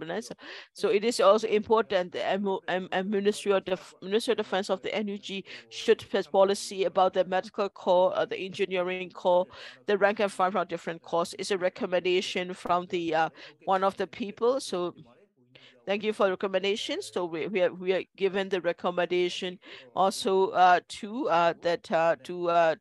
Kuni Thuta as well, and that we hope that he'll be easy enough. So thank you very much for joining us here for that, Leslie. I would like to ask the speakers to give a few words. Firstly, I would like to invite Captain Khin. As a closing, can you give closing remarks to this talk show? Thank you. What is important is we need to win this revolution as soon as possible. Only then the people of Myanmar will enjoy their human rights, and will also be able to get back to this. So it is important that we need to make efforts to end that military dictatorship, so that we can ensure that not only our generation, but also that our future generation will also get full human rights. It is important that all of us remain united and contribute however you can to the revolution. Thank you very much. Thank you. Now, I would also like to ask Captain CDM Captain Thuta. Any closing remarks? Thank you. So it's been a year and a half since the revolution. That that if we compare it back to this year, to 2021, that we can see that that revolutionary forces have been able to change the context in different ways as well. That is very different from the very bus uprising in the past. We'll be able to change it. We'll be able to maintain the momentum. If we continue in that, we'll be able to, in the next year or so, we hope that we'll be able to grow that as well. I think it is important for the people to remain committed, and please do not think that we don't want to give it as a false hope that this is a short term. No, that it can take years. It may take years. It may take 1 year or 2, but it is important for us to continue that continue with the movement, continue strongly. Thank you, Kuni Thuta. Thank you for your answer. So last but not the least, I also like to invite Ambassador Chomoto to give closing remarks. Thank you. Thank you. And thank you for that. We would like to organize People's Code team for organizing today's talk show. I would like to say thank you very much indeed. And like Thuta also has shared before, but it's been a year and a half. It's nearly a year, and that it's been like 19 to 20 months now that in this movement, and so for us, those who are in this revolution, we have a lot that there are always ups and downs. It's normal, it's everywhere that we are. However, that that we also have made a lot of progress. It is important to be able to to make our progress stronger, and that if we are not making progress, then we also need to take lessons from it to see how we can overcome the challenge. Or that's what that it's been a year since that I know that since it's a year that people are also tired, that we also understand that, and it is important to know that exhaustion of the tiredness of the people we try to overcome with our solidarity, our commitment, and our perseverance. And like I always said before, people are the key, people are the priority. It is also important for the people can remain solid, and that work together. It will also bring us closer to to our goal as well. It is important that it is also important that the international community help us so that we will be able to to lessen this to reduce the suffering of the people. We need assistance from the international community so that people will feel less tired, people will suffer less. That's all I would like to request. Thank you very much indeed. We hope that we also like to wish all the people of Myanmar that safety and security, and that them all the best of it. Especially, please take care of yourself, stay healthy, both physically and psychologically. It is important that revolution shall prevail. Thank you very much indeed. Thank you. Thank you, Ambassador. So that to summarize today's discussion, that it has been very clear that people of Myanmar has been remain strongly strong to that as well. People have also shown us very clearly that they don't support the military role, and that they want that. But they are pushing hard for this as well. But the world is still not. The world is still ignoring us. So it is important that international community also need to understand the sacrifice of the people of Myanmar and the will of the Myanmar, the voice of the Myanmar. It is high time for international community to recognize the will of the people, and that as well. And that would like to end our today's discussion here. Thank you for joining us, and I would like to thank each and every one of you for joining us and sharing our messages. Thank you very much indeed.